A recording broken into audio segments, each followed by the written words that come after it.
maintenant à l'invité politique de la semaine.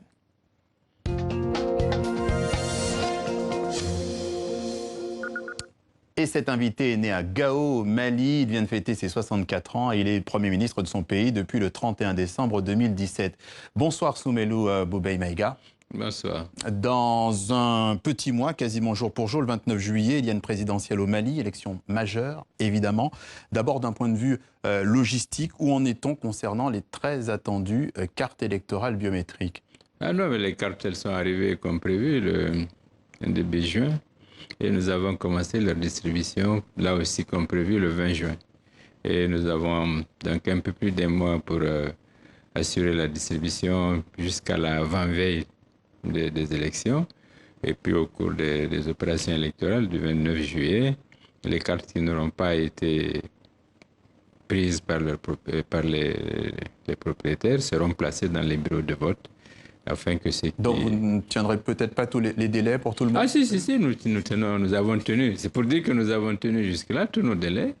Nous avons respecté scrupuleusement le calendrier que nous avions déployé. Et donc, pour le moment, sur le plan de la logistique, sur le plan des préparatifs, nous n'avons pas de problème. Et il y a pourtant en ce moment une grève des administrateurs civils. Elle devrait durer toute la semaine. Est-ce que la distribution des cartes serait perturbée par cette grève? Il y a des endroits où apparemment ça a eu un impact sur la distribution des cartes. Nous trouverons une solution de sortie de crise dans tous les cas. Quelle solution? Cette grève-là, nous gérerons la grève. Vous savez, le droit de grève est encadré par la loi. Je respecte bien sûr la liberté syndicale, mais le droit de grève pour ces corps-là est strictement encadré par la loi qui impose aux intéressés de respecter un service minimum. C'est aussi pour cela que vous rentrez plus tôt au Mali, vous écourtez votre séjour? Non, pas spécialement. Bon, j'ai terminé pour l'essentiel, mais il y a d'autres facteurs qui font que je dois être présent à Bamako. Revenons effectivement à cette carte. Ceux qui n'auront pas cette nouvelle carte d'électeur, hypothèse d'école, comment voteront-ils? Ils vont voter avec leur carte NINA parce que c'est avec leur numéro d'identification de la carte NINA qu'ils peuvent prendre part au vote. Nous avons pris dans la loi une disposition transitoire pour que dans des cas de force majeure, comme dit la loi, qui ferait que les électeurs ne sont pas en position de carte, qu'ils puissent utiliser les cartes NINA. Cette carte NINA pose en tout cas problème. L'opposition, l'URD, dénonce un procédé qui serait, selon elle, susceptible de provoquer des fraudes. Alors, c'est quoi sa proposition? Qu'est-ce que vous répondez? C'est quoi sa proposition alternative? Qu'est-ce qu'on doit faire? Nous avons fait des cartes. Par exemple, je prends le cas de Kenyova. Nous avons amené des cartes, 88 460 cartes. Le lendemain, elles ont été brûlées. L'opposition dit qu'il y aura peut-être des fraudes. Vous dites Vous savez, moi je crois que la meilleure manière de croire aux élections, de croire dans le processus électoral, c'est d'arrêter de dénigrer le processus, d'autant plus que tout ce qui a été mis en place jusque-là l'a été sur une base consensuelle. Nous avons apporté des améliorations à la loi électorale. Nous avons adopté toutes ces décisions dans un cadre totalement inclusif. La loi électorale qui régit les élections a été votée avec seulement deux voix contre. Monsieur le Premier ministre, oui. Côté sécurité, quels moyens seront mis en œuvre pour assurer les votants? Vous savez, c'est ce que je disais ce matin à certains de mes interlocuteurs. Le Mali n'est pas un pays en guerre. Nous avons quelques poches d'insécurité et nous allons prendre les mesures conséquentes pour que les gens puissent voter. Mais y compris... Oui, mais par le passé, il y a eu déjà des problèmes. On pense par exemple au municipal.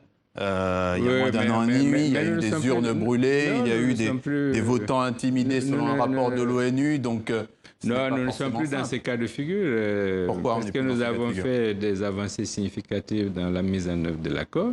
Et aujourd'hui, l'ensemble des mouvements signataires de la paix vont participer, et enfin tous ces mouvements vont participer à la sécurisation des opérations électorales. Et déjà, avec les ministères concernés, le ministère de la Sécurité, le ministère de l'Administration territoriale, il y a un plan qui intègre les forces armées et les éléments des mouvements pour que la sécurisation des opérations électorales... On va y revenir dans quelques instants. On a quand même vu encore le week-end dernier de nouvelles violences à Koumaga, dans le centre. Le climat est très tendu, des dizaines de morts depuis plusieurs mois de part et d'autre. Il y a quelques jours, c'était des éleveurs peuls, des violences intercommunautaires. La question est quand même assez simple. Comment cimente-t-on une nation quand on a des situations à ce point fissurées? Oui, il faut d'abord faire le bon diagnostic. Le bon diagnostic, c'est que le centre était devenu une zone de repli pour les forces terroristes qui ont été vaincues dans le nord. Et donc nous avons toute une bande de notre territoire, de la frontière avec la Mauritanie jusqu'à la frontière avec le Burkina, où les éléments qui ont été défaits dans le nord se sont repliés pour constituer des bases. Et comme quand vous regardez la carte, nous avons plusieurs groupuscules dont certains sont affiliés à AQMI, d'autres sont affiliés à Daesh, qui essayent de travailler là comme ils le font partout, notamment en exacerbant, en attisant les problèmes entre les communautés, en suscitant... Oui, mais ça semble marcher. Hein? Ça semble marcher. Oui, mais c'est leur mode opératoire, sauf que depuis le mois de février, nous avons décidé de ne plus être dans une position défensive comme c'était le cas, et nous avons procédé à une saturation de cet espace. Et cette injection importante d'hommes et de matériel... Dans le détail, expliquez-nous quelles mesures justement vous prenez, ma question était de savoir comment on cimente finalement un pays, parce que les gens finalement sont... Non, pour cimenter la nation, nous avons d'abord décidé de combattre ceux qui sont à la base de ces violences-là. Et nous avons, je pense, pour l'essentiel, stabilisé les 3/4 du théâtre. C'est-à-dire nous avons pu neutraliser les éléments de ces groupes, nous avons détruit une bonne partie de leur base, nous avons fait plus de 60 actions majeures dans cette zone, et ça a contribué petit à petit à resserrer la portion du territoire. Vous ne niez pas qu'il y a quand même des affrontements entre... Ah oui, non, mais la preuve, c'est que nous avons... Les Peuls, par exemple, accusent l'armée régulière de fournir des armes aux Dozo.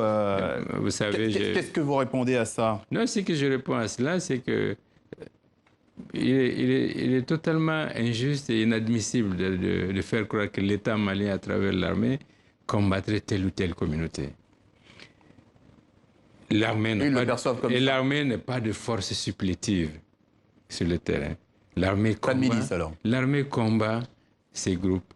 Et tout le monde voit bien que ce sont ces groupes qui sont à la base des violences entre les communautés. Aucune des communautés ne peut vous dire exactement ce qui les oppose les unes aux autres. Donc il faut bien savoir à qui cela profite. Nous regrettons les pertes en vies humaines et tout, mais c'est pourquoi nous avons reconnu des pertes qui nous étaient imputables. Nous les avons condamnées, nous avons pris les mesures nécessaires pour le faire, parce que nous devons préserver la légitimité de nos opérations, nous devons préserver aussi le moral de nos troupes et préserver nos partenariats. Un mot du plan de sécurisation intégré des régions du centre, c'est ce que vous évoquiez tout à l'heure. Oui. Il est mis en place, pourquoi il n'est pas étendu? Ah si, bon, il se met en place progressivement. Au jour d'aujourd'hui, nous avons quand même redéployé l'administration dans toute cette zone. Nous avons ouvert des postes là où il n'y en avait plus. Et comme je vous dis, nous avons un maillage aujourd'hui qui nous permet de faire face, de stabiliser la zone. Nous allons, au vu des derniers développements, réarticuler notre dispositif pour qu'il devienne encore plus efficace et prendre des mesures supplémentaires pour restreindre notamment la mobilité de ceux qui participent à ces actions-là et être dans une action encore plus forte pour désarmer tous ceux qui portent des armes de manière illégale. Ouais. Mais c'est comme ça, mais nous sommes assez lucides pour penser que c'est un combat que nous menons sur la durée. Venons-en à la MINUSMA qui vient de rendre des conclusions concernant les événements de Boulikessi. Des militaires maliens du G5 Sahel ont bien, selon elle, exécuté des civils le mois dernier, 12 personnes au moins. Des civils, pas des terroristes. Une réaction? Non, ils ne disent pas que ce n'est pas des terroristes, ils n'en savent rien. L'enquête n'est pas allée jusqu'à ce point-là. Vous savez, l'observation que je veux faire, c'est que toutes les armées classiques qui sont obligées de combattre au milieu des populations dans une situation d'asymétrie ont eu à connaître ce type d'événements regrettables. Et il faut rappeler que les événements auxquels vous faites référence ont démarré sur la base de l'assassinat d'un de nos militaires, qui aurait donc été tué par des civils, parce que ceux que nous combattons ne sont pas en uniforme. Donc il peut arriver... C'est l'escalade Non, ce n'est pas l'escalade. Vous savez, vous n'avez pas un seul théâtre sur lequel il y a ce type de conflit, dans lequel il n'y a pas ce type d'incident. L'important, c'est que nous avons reconnu ce qui s'est passé, nous avons pris les mesures disciplinaires et nous prenons les mesures correctives pour que cela ne se passe pas. Vous avez rencontré le Premier ministre Édouard Philippe. L'entretien précède finalement un voyage d'Emmanuel Macron qui se rend bientôt en Mauritanie. Il sera également question du G5. Est-ce que vous attendez quelque chose de ce voyage du président français en Mauritanie? Non, je crois que le président français vient confirmer la solidarité de la France avec nos États, parce que sans le soutien diplomatique et militaires de la France, probablement, nous n'aurions jamais pu rendre opérationnelle la force conjointe. Et je crois qu'il vient prendre acte aussi des progrès qui sont accomplis par cette force, et puis faire en sorte que nos États et la France, ainsi que d'autres partenaires, puissent rendre cette force encore plus opérationnelle, encore plus efficace. Le Premier ministre du Mali, Soumeylou Boubèye Maïga, était notre invité. Merci d'être passé par le journal de TV5 Monde. Merci.